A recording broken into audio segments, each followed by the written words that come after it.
lobstergate, which is a phrase of my own coining, which I'm now slightly regretting, has happened in the last, well, it's sort of hit the media, I suppose, in the last 48 hours. How did it start? Noel Edmonds and his wife came into the shop, and they're very supportive of me, very supportive of the shop, nice people. And they came in, and at the time there were 2 lobsters left in the tank, which they bought with the intention, and they told me so, with the intention of releasing those. So I showed them what to do, how to do it, advised them on where to do it, and that's absolutely fine. That's, as far as I'm concerned, that's a nice thing to do, no problem at all. Noel then posted a video of that, and received, to me personally, quite a lot of what I thought was incorrect, unfactual, and unnecessary comment, some of which was a little bit hateful and a little bit vitriolic, but I'm sure people are used to that when they're in the public eye. So I went on and did a video because 2 things. Number 1, I wanted to show a bit of support, and number 2, to just sort of set the record straight on some fact in terms of where lobsters come from, how they are caught, how they are kept. This is not a pet shop tank with lobsters in it. These things are very expensive. They're about sort of £8,000 to buy this sort of tank, and they're designed specifically for keeping lobsters.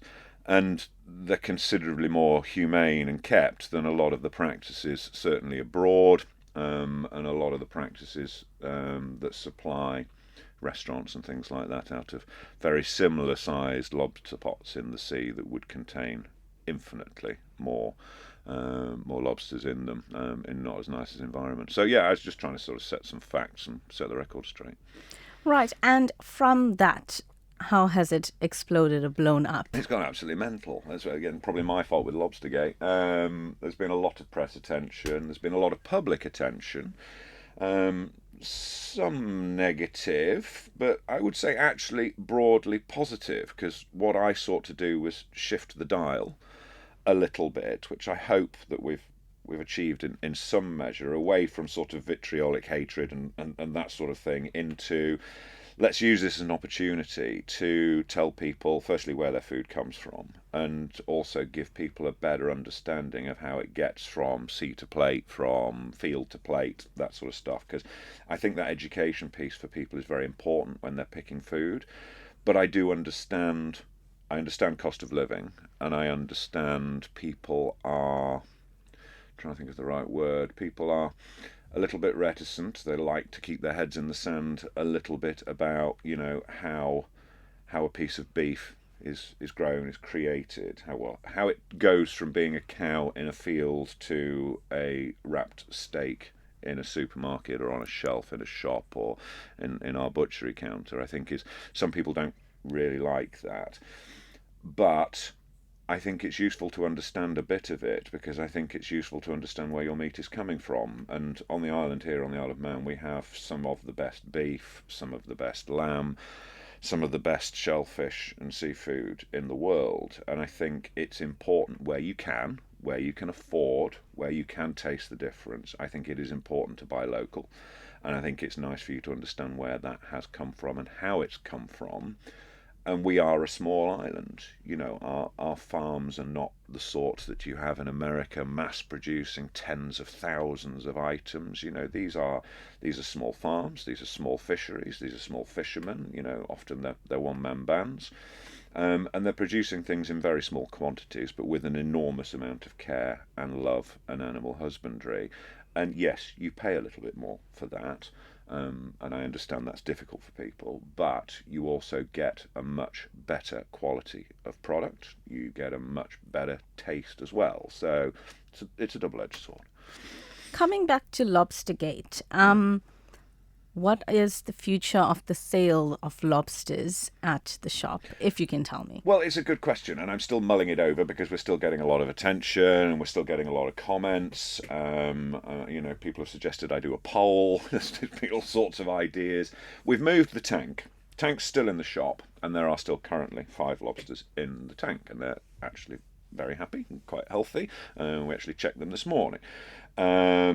So we've still got 5 left. We've moved the tank so it's a bit further away from the front door, just so it doesn't offend people that are sort of sensitive to that sort of thing, because I get that and I understand that. We will definitely still sell cooked, dressed lobster, and we will definitely still support that fisherman and that family in doing so. So a lot of people have said this is going to hurt him, it's going to hurt his family. I've spoken to him at length, and I won't draw him into it because it wouldn't be fair. But I don't think that's the case. I don't think it's going to affect his livelihood. We'll still continue to sell. The question mark is over whether we continue to sell them live or not. There's not been a massive demand for it, but then we are now in lobster season. We are about to sort of hit lobster festival and things like that, so maybe there will be a market, and as a commercial operation I have to consider that. So it's thinking about, how do we do this? A lot of people have said, look, why don't you put the tank in a back room and put a sign up, and then people can ask, and we can take them and think, go pick which lobster they want and things like that. I think that kind of defeats the object a little bit. I don't really want things to be hidden away and sort of secret, even with a sign. I think if we're going to do it, we do it, not as in your face. In terms of its location in the shop, but I think if we're going to do it, we stick to our guns, and we tell people these are humane, they're well caught, they're well looked after, they're graded, they're sized, they're parasite free, etc., etc. And what people buy them for, that is entirely up to them. That's the customer's choice, and we will help and advise them on whatever it is, and how to dispatch them, or how to release them, or whatever it is they want to do. So I'm still mulling it over. I haven't made a final decision yet. Still listening to the feedback that we're getting, but the overwhelming, certainly to the comments I've had and people that have been coming in the shop as a result of the wake of this, have been, stick to your guns and keep selling it and keep promoting Manx, which is what we want to do. That's the whole reason I set up this business. It's just how we do it and how we be sensitive to a group of people, and I'm not going to call them a small group of people. They're not a minority. There are a lot of people out there that feel this way, so we have to take that into account. I think my last question, and it's you can tell me if you want to add to it. Going back to local producers, it's kind of a circle. You're helping a local, let's call him a local fisherman. You're helping the local fisherman. You're bringing it into your store, and local businesses, probably local restaurants, that they're coming to you and buying that lobster, and it's a cycle. Yeah, I think it's right, and I think you're especially this time of year, you're hearing a lot of MHKs and a lot of potential MHKs talking about the money going back into the economy, and every pound spent is worth, I think off the top of my head, about sort of £1.80. So it focuses people back onto the quality of Manx produce, the quality of Manx lobster, and we do. The purpose of the shop is to support local producers. We do a huge amount with Ballacosnan Farm. That's Jenny and Rawdon, I think everybody knows, on the island, and they farm and maintain this rare breed of Lockton sheep, and they do that because they produce the most epic, award-winning deli meats and things like that out of them. And that's the point I think I made in my video and some of the interviews we've done, is that if people didn't eat these, if there wasn't a demand for them because it wasn't so good, then these breeds would die out. And you have to remember, lobsters are farmed from the sea for food, and whilst they are now in the modern day and age a delicacy, they weren't sort of 200 years ago. These things were incredibly cheap. They were they were a cheap food in the same way that vegetables and things like that now are.